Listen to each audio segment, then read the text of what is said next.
Hello, and welcome to Bible History You Never Saw Coming. I'm Anne Lafferty, and I'll be reading from my book, Let All Who Read This Book Be Warned.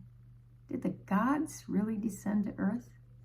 Considering what we have already read, if there is a beneficent creator, do you think he put humans on earth only to be cannibalized and enslaved by a race of angelic beings who decided on the dark side and birthed gigantic and dangerous hybrids?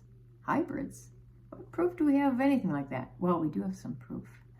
Throughout history, there have been reports of giants by the Greeks, the Romans, the Hebrews, and tribal persons throughout North and South America. The book of Enoch provides a very detailed account of how these hybrids came about through the mating of angelic beings with human women. The gigantic offspring were described as not only much larger than the humans extant, but deformed in other ways, sometimes with viper-like faces, elongated necks, and cone-shaped heads.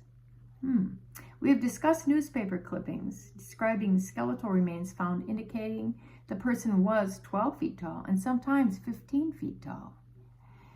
We have also discussed the enigma of the Paracas skulls.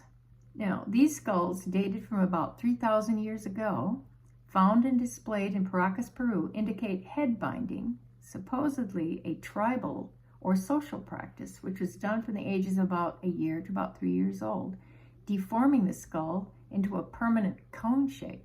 Well, most of us would not consider this an attractive look. Why then would this binding be practiced, leaving a child with a permanent deformation? A better question might be, why would people want a cone-shaped head so badly that they would go to great lengths to achieve it? The Paracas skulls indicate an anomaly that goes beyond the simple practice of head binding. We have discussed that many of these do not have the normal form and placement, where the spine enters the skull, very large eyes, and widely parted teeth. They also have no suturing, a seam where the two halves of a normal human skull unite in fetal formation. In fact, some of the infant skulls found show the exact cone-shaped head of the adults without the usual suturing, and those of infancy could not have been subjected to head binding. Some of these were apparently newborns. One of these skulls was mummified, with dark red hair still intact. Some North American tribes described the giants as having red hair. In the case of the Peruvian cone skull with red hair, tests revealed the red hair color was not that of the oxidation over time, and it was not the result of dyeing the hair. The hair sample, compared with normal human hair, including that of a dyed human hair, showed definite deviations. This research was done by L.A. Marzullo in his book On the Trail of the Nephilims, Volume 2. Now, what can we relate to this phenomena today? Remember, Jesus said there was war in heaven. I believe that war destroyed the former worlds, ruled by assigned rulers of a distant time. When the earth we know was recreated and assigned to human beings, the former rulers wanted their cut. I think that war continues today, especially the practice of physical union with human beings to produce hybrids. Oh, come on, that can't be true. Can it? Do you think all stories of people supposedly abducted by aliens and subject to personal invasion are imaginary?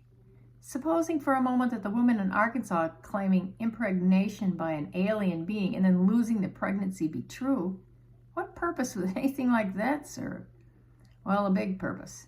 The war continues through millennia, and this activity all serves the same purpose: the restoring power of the former rulers and their domination of planet Earth. It restores the contamination of the bloodline. I won't go down the rabbit hole of alien influence in the White House, the military, or Antarctica, but from the evidence of the past, aliens are not really aliens. They've been with us for thousands of years. A war is going on, and the Bible is a good reference for understanding that war. We'll talk about this again on Monday, but remember, never lose your ambition to think.